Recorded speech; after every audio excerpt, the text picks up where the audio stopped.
നമസ്കാരം. എൻ്റെ പേര് അസ്കർ അലി ഖാൻ. സ്പർശം പെയിൻ ആൻഡ് പാലിയേറ്റീവിൻ്റെ നിലവിലെ സെക്രട്ടറിയാണ്. സ്പർശം പെയിൻ ആൻഡ് പാലിയേറ്റീവിൻ്റെ തുടക്കം എങ്ങനെയാണെന്നൊന്ന് സൂചിപ്പിക്കാം. യുവാക്കൾക്ക് ഒരു ഇരിക്കാനുള്ള ഒരു വേദി വേണമെന്ന് എൻ്റെ അയൽവാസികളായ മുൻ പഞ്ചായത്ത് പ്രസിഡന്റ് നജീം, അതുപോലെ തന്നെ മുസ്തഫ പിലാക്കൽ, ഈ വ്യക്തികൾ ഞങ്ങൾ കൂടിയിരുന്നിങ്ങനെ ആലോചിച്ചപ്പോൾ അതിനായിട്ട് യൂത്ത് കുറേ യുവാക്കളെ വിളിച്ചുകൂട്ടി എൻ്റെ വീടിൻ്റെ മുറ്റത്ത് ഒരു മീറ്റിംഗ് യോഗം ചേരുകയും അവിടെ വെച്ച് GSS എന്ന പേരിൽ ഗ്രാമസേവക സംഘം എന്ന് പറയുന്ന ഒരു ക്ലബ്ബ് രൂപീകരിക്കുകയായിരുന്നു ആദ്യം ചെയ്തിരുന്നത്. അവിടെ ക്യാരംസ് കാര്യങ്ങൾ അതുപോലുള്ള സംവിധാനങ്ങളൊക്കെ വെച്ചുകൊണ്ട് യുവാക്കളെ ഒരു സ്ഥലത്തേക്ക് കേന്ദ്രീകരിക്കാനുള്ള ഒരു മാർഗങ്ങൾ ചെയ്തു തുടങ്ങി.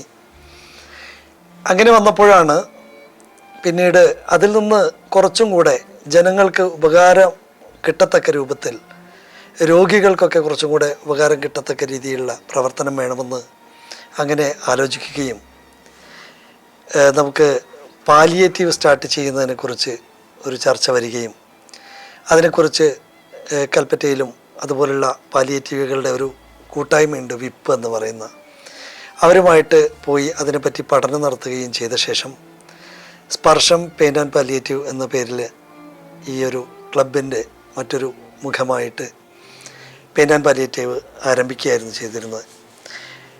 ആദ്യത്തെ ക്ലബിൻ്റെ പ്രസിഡൻറ്റ് മുഹമ്മദ് മുസ്തഫ, അതുപോലെ തന്നെ അവർക്കൊക്കെ ജോലിയുടെ തിരക്ക് കാരണം, അതുപോലെ യൂസഫ് എന്ന് പറയുന്ന അവരായിരുന്നു തുടക്കത്തിലെ അതിൻ്റെ പ്രസിഡൻറ്റ്.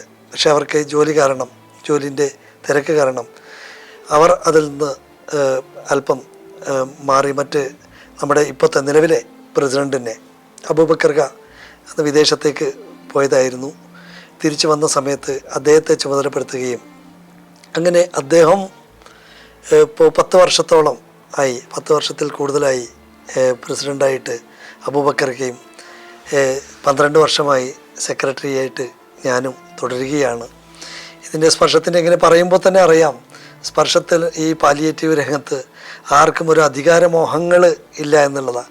ഒരുപാട് തവണ ഇതൊന്ന് മാറ്റി സ്ഥാനമൊന്ന് ഒഴിവാക്കി നിങ്ങൾ മറ്റാരെങ്കിലും ഏറ്റെടുക്കണമെന്ന് പറയുമ്പോഴും ആരും ഞങ്ങൾ കൂടെയുണ്ട് എന്ന് പറയുകയല്ലാതെ ആരും അങ്ങനെ ഒരു സ്ഥാനം ഏറ്റെടുക്കാൻ മുന്നിട്ട് വരാതെ കൂടെ നമ്മളെക്കാൾ മുന്നിലേക്ക് ഇറങ്ങി പ്രവർത്തിക്കുകയാണ് ചെയ്ത് കാണുന്നത്.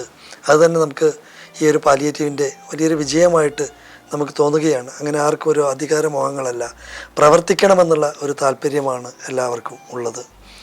അങ്ങനെ ഈ വരുന്ന സമയത്ത് ഞങ്ങളുടെ ഒരു തുടക്കം, എൻ്റെയും പ്രസിഡൻറ്റ് അബൂബക്കർക്ക, ഞങ്ങളൊക്കെ ഉദ്ദേശിച്ചിരുന്നത് പാലിയേറ്റീവ് എന്ന് പറഞ്ഞാൽ രോഗികൾക്ക് അല്പം എന്തെങ്കിലും ഇപ്പം ഭക്ഷണ പ്രയാസങ്ങൾക്കോ അങ്ങനെയുള്ള സേവനങ്ങൾ ചെറുതായിട്ടൊക്കെ ചെയ്താൽ മതിയാവും എന്നുള്ള ധാരണയിലായിരുന്നു. അങ്ങനെ ആദ്യമായിട്ട് ഞങ്ങൾ രണ്ടുപേരും കൂടെ ഒരു ഹോം കെയറിന് സിസ്റ്റർ കൂടെ പോയി കഴിഞ്ഞപ്പോൾ ചെല്ലുന്നത് ഒരു ചെറിയ ഒരു കൂരയിലേക്കാണ്. അവിടെ എത്തിച്ചെന്നപ്പോൾ എന്താണ് സിസ്റ്റർ രോഗിയെക്കുറിച്ച് കൂടുതൽ പറഞ്ഞിട്ടുണ്ടായിരുന്നില്ല. അപ്പോൾ കൂടെ ഉണ്ടായിരുന്ന സിസ്റ്ററും അതുപോലെ തന്നെ വണ്ടി ഓടിച്ചിരുന്ന പിന്നെ ഡ്രൈവർ, അദ്ദേഹം ഒരു വളണ്ടിയർ തന്നെയാണ്. അപ്പോൾ അദ്ദേഹം എവിടെ അതിൻ്റെ ഉള്ളിലുണ്ടോ എന്ന് ചോദിക്കുന്നുണ്ട്. അപ്പം ഞങ്ങൾ ഈ കൂരയിൽ തിരയുകയാണ്. പക്ഷേ ഒരു ചെറിയൊരു കോഴിക്കോട് പോലെയുള്ള ഒരു തിണ്ണയുടെ അടിയിൽ ഒരു ചാക്കിൽ ഒരു മനുഷ്യൻ കിടക്കുന്നത് കണ്ടു. അപ്പോൾ അതിൻ്റെ തൊട്ടടുത്ത് ഉറുമ്പ് വരിയിട്ട് പോകുന്ന ഒരു രംഗം കണ്ടു. അപ്പം നമ്മൾ ഇദ്ദേഹം കിടക്കുന്ന ഭാഗത്തേക്കാണല്ലോ ഈ ഉറുമ്പുകൾ പോകുന്നതെന്ന് ഞങ്ങൾ നോക്കി. അപ്പോൾ അദ്ദേഹത്തെ ആ ചാക്കിൽ നിന്ന് ഒന്ന് പുറത്തേക്ക് വലിച്ച് പുറത്തെടുത്തു. വൃദ്ധനായ ഒരു മനുഷ്യനാണ്. അപ്പം അദ്ദേഹത്തെ പരിചരിക്കുന്നത് അതിനേക്കാൾ ഒരു വളരെ പ്രയാസം തോന്നുന്ന അന്ധയായ ഒരു ഭാര്യയാണ്, പ്രായമുണ്ട്, അവരാണ് ഇദ്ദേഹത്തെ പരിചരിക്കുന്നതെന്നാണ് വളരെ വ്യസനം തോന്നിയത്. അപ്പോൾ ഇദ്ദേഹത്തെ പുറത്തേക്ക് എടുത്തപ്പോൾ ഈ കൂടെ ഉണ്ടായിരുന്ന ഡ്രൈവറായിട്ടുള്ള വളണ്ടിയർ പറയുന്നുണ്ട്, ആ ഉറുമ്പ് കയറിയിട്ടുണ്ട്. അപ്പോൾ നോക്കുമ്പോൾ കാലിലൊരു വ്രണമുണ്ട്. ഈ വ്രണത്തിൽ നിറയെ ഉറുമ്പ് വരിയിട്ട് വന്ന് ഇതിൽ നിന്ന് ഭക്ഷിച്ചു കൊണ്ടിരിക്കുകയാണ്.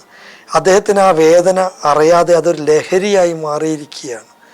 ഈ രംഗം കണ്ടപ്പോൾ അദ്ദേഹത്തെ ഞങ്ങൾക്ക് വല്ലാതെ സങ്കടമായി. ഞാനും ഈ എൻ്റെ സുഹൃത്ത് അബൂബക്കർക്കയും ഞങ്ങൾ പുറംതിരിഞ്ഞ് നിന്ന് കണ്ണ് നിറച്ച് കണ്ണീരൊഴുകിയായിരുന്നു. ഒരു മനുഷ്യൻ ഇങ്ങനെ ഒരവസ്ഥയിൽ ഉണ്ടാകുമോ എന്ന് ധരിച്ചു. അങ്ങനെ ആ ഒരു രംഗം അദ്ദേഹത്തെ പുറത്തെടുത്തു, കുളിപ്പിച്ചു, അദ്ദേഹത്തെ മുടിയൊക്കെ വെട്ടിക്കൊടുത്തു. അങ്ങനെ അദ്ദേഹത്തെ വൃത്തിയാക്കി ഒരു മനുഷ്യരൂപത്തിലേക്ക് മാറ്റി കാലൊക്കെ വ്രണമൊക്കെ ഡ്രസ്സ് ചെയ്തിട്ടാണ് ഞങ്ങളവിടെ നിന്ന് പോകുന്നത്. അതിനുശേഷമാണ് ഞങ്ങൾക്ക് ബോധ്യപ്പെടുന്നത് ഒരു ഭക്ഷണം കൊടുക്കുക എന്നത് മാത്രമല്ല, ഒരുപാട് ഈ രോഗികളുടെ ആവശ്യങ്ങൾ എന്തൊക്കെയാണോ അതെല്ലാം നമ്മൾ നിറവേറ്റേണ്ടത് ഉണ്ട് എന്ന് നമുക്ക് ബോധ്യപ്പെട്ടു.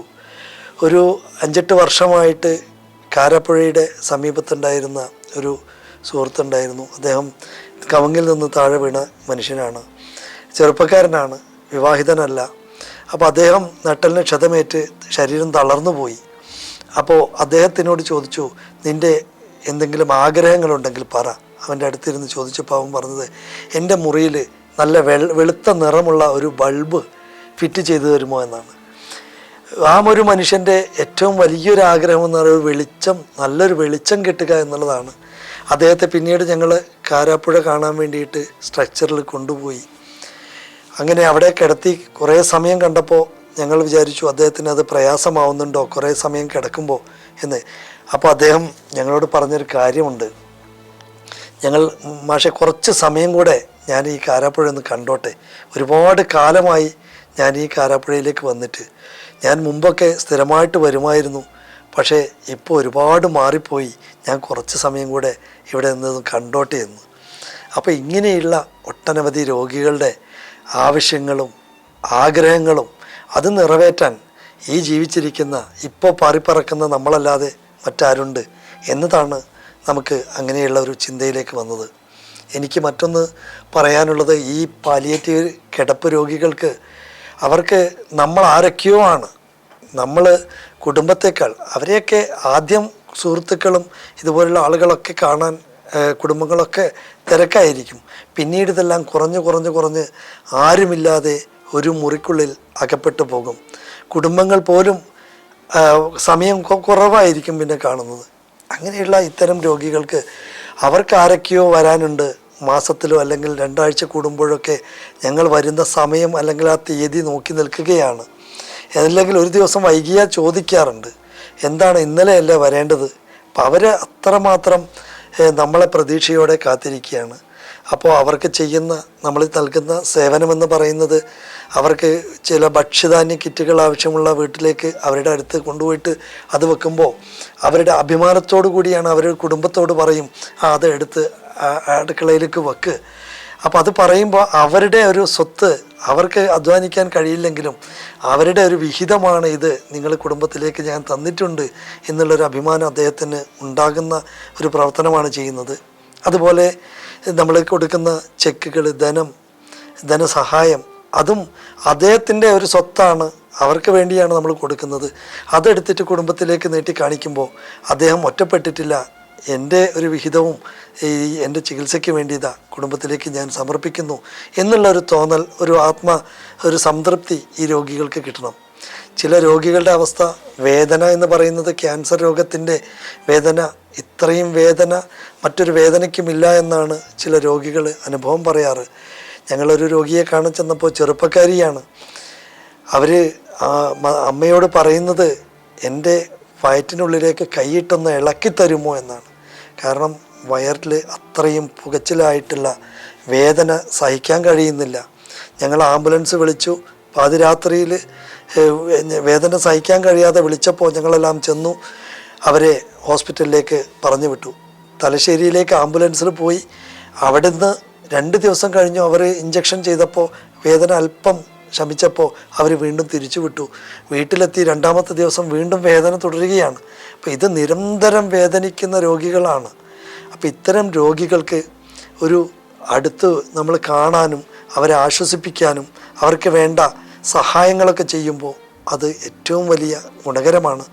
അതുപോലെ വളണ്ടിയേഴ്സ് 24 മണിക്കൂറും ആക്റ്റീവായിട്ടുള്ള 100ഓളം വളണ്ടിയേഴ്സ് നമുക്കുണ്ട്. ഏത് സമയം വിളിച്ചാലും അവർ റെഡിയാണ്. ഞങ്ങളൊരു വാർഡ് മെമ്പർ വിളിച്ചിട്ട് ഒരു രോഗിയെ കാണാൻ ചെന്നു. പ്രായമുള്ളൊരു മനുഷ്യനാണ്, അദ്ദേഹം ഇതേപോലെ തന്നെ ഒറ്റപ്പെട്ടാണ് ജീവിക്കുന്നത്. ഭാര്യയില്ല, മക്കളില്ല.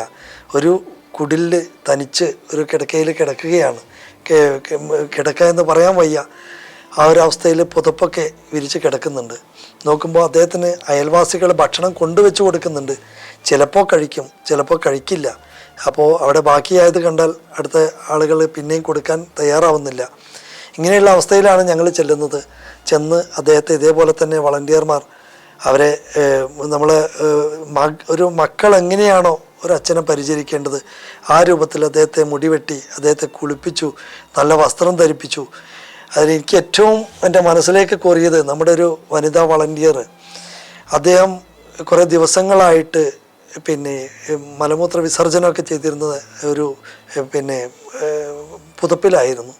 ഈ പുതപ്പുകളെല്ലാം എടുത്തൊരു ചാക്കിൽ എടുത്തു കൊണ്ടുവന്നിട്ട് വീട്ടിൽ കൊണ്ടുവന്നിട്ട് അലക്കി ഉണക്കി അത് ഭദ്രമായിട്ട് അവിടേക്ക് തിരിച്ചെത്തിച്ച ഒരു രംഗം, ഒരു സ്വന്തം മക്കൾക്ക് പോലും ചിലപ്പോൾ അത് പ്രയാസമാകുന്ന ഒരു കാര്യം നമ്മുടെ വളണ്ടിയർ ഒരു അറപ്പും വെറുപ്പുമില്ലാതെ ചെയ്തത് കണ്ടപ്പോൾ വല്ലാത്തൊരു സന്തോഷം തോന്നി.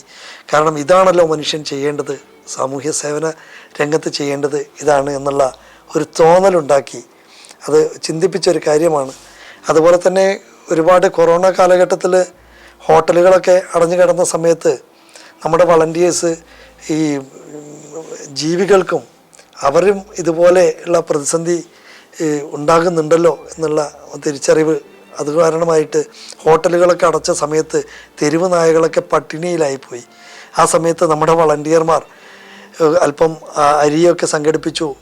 കോഴിക്കടയിൽ നിന്ന് കോഴിയുടെ വെട്ടി മാറ്റുന്ന കാലുകൾ, വേസ്റ്റുകൾ അതൊക്കെ എടുത്ത് ഒന്നിച്ച് വേവിച്ച് അത് രാത്രിയിൽ നമ്മുടെ വാഹനത്തിൽ, പാലിയേറ്റീവ് വാഹനത്തിൽ കൊണ്ടുപോയിട്ട് പട്ടികളൊക്കെ കിടക്കുന്ന തെരുവുകളിൽ, ടൗണുകളിലൊക്കെ ഒരുപാട് പട്ടികൾ വിശന്നലയുന്നുണ്ടായിരുന്നു. അപ്പോൾ അവർക്കൊക്കെ അത് ഇട്ടുകൊടുത്തപ്പോൾ ആ മൃഗങ്ങളുടെ ഒരു സ്നേഹം നമ്മൾ അത്ഭുതപ്പെടുത്തിയിട്ടുണ്ട്. കൈകൂപ്പി നിൽക്കുന്ന പട്ടികൾ, അതുപോലെ ഞങ്ങളുടെ വാഹനം ഒന്ന് കുഴിയിൽ കുടുങ്ങിപ്പോയപ്പോൾ അതിനടിയിൽ വന്നിട്ട് ആ വാഹനം പൊക്കാൻ എടുത്ത് കൊടുത്ത ഭക്ഷണം അവിടെ ഇട്ടിട്ട് ഓടി വന്ന ആ ഒരു മൃഗങ്ങളുടെ സ്നേഹമൊക്കെ അപ്പോഴാണ് നമ്മൾ തിരിച്ചറിവുകൾ ഉണ്ടാകുന്നത്. ഇത്തരം രംഗങ്ങളൊക്കെ നമുക്ക് ഈ പാലിയേറ്റീവിൻ്റെ പ്രവർത്തനത്തിൽ, വളണ്ടിയേഴ്സിൻ്റെ പ്രവർത്തനത്തിൽ അഭിമാനകരമായിട്ട് നമുക്ക് തോന്നിയിട്ടുണ്ട്. അതുപോലെ പ്രളയം ഉണ്ടായ സമയത്ത് തോടുകളൊക്കെ കര കവിഞ്ഞപ്പോൾ ഈ കിണറുകൾ കംപ്ലീറ്റ് വീടുകളിലും കിണറുകളിലൊക്കെ വെള്ളം കയറി നിറഞ്ഞു. അപ്പോൾ മലിനജലവും എല്ലാം കയറിയ സമയത്ത് എല്ലാ വയൽ കരയിലുള്ള അല്ലെങ്കിൽ തോടിൻ്റെ കരയിലുള്ള എല്ലാ വീടുകളിലും നമ്മുടെ വളണ്ടിയർമാർ പോയി മോട്ടർ എടുത്ത് എല്ലാം പമ്പ് ചെയ്ത് കിണറുകളൊക്കെ ശുചീകരിച്ചു കൊടുത്തു. അതുപോലെ വയനാട്ടിൻ്റെ വിവിധ ഭാഗങ്ങളിൽ കുടിവെള്ളം ഏറ്റവും പ്രയാസം ഉണ്ടായിരുന്നതായിരുന്നു. മാസങ്ങളോളം കുടിവെള്ളം നമുക്ക് എത്തിച്ച് കൊടുക്കാൻ സാധിച്ചു. ഇതൊക്കെ വളണ്ടിയേഴ്സിൻ്റെ രാവിലെ അവരൊരു ആത്മസമർപ്പണമായിട്ട് രാവിലെ ഇറങ്ങി രാത്രി തിരിച്ചു വരുന്ന ആ ഒരു രൂപത്തിലായിരുന്നു ഈ പ്രവർത്തനങ്ങളൊക്കെ. ഇപ്പോഴും രോഗികൾക്ക് വേണ്ടി അതേ പ്രവർത്തനം തുടരുന്നു എന്നുള്ളത് വല്ലാത്ത ഒരു സന്തോഷവും ആത്മാഭിമാനവുമായിട്ട് തോന്നുകയാണ്.